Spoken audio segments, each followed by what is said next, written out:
Stoljećima baklja tvoja gori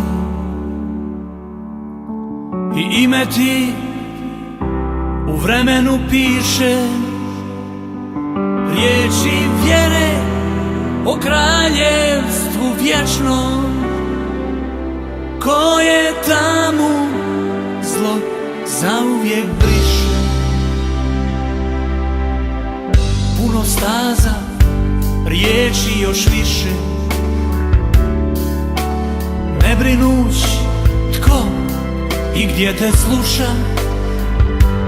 Glasnik nade, goleme si bio, svjetionik izgubljenih duša.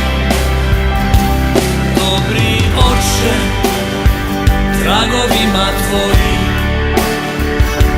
braća tvoja idu slaveć Boga. Jutrom daju i svaku večer, riječima i pjesmom reda tvoga. Pomozi nam, putove pokaži, što istinom vode sve do raja.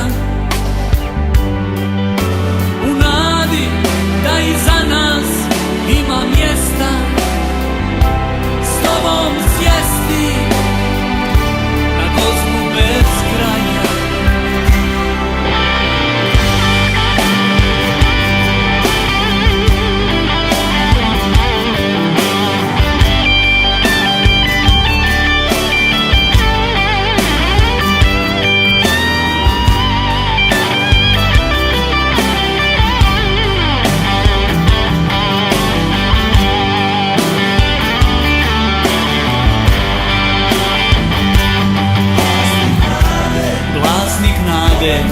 Goleme si,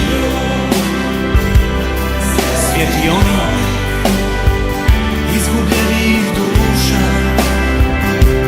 Dobri oče, tragovima tvoji,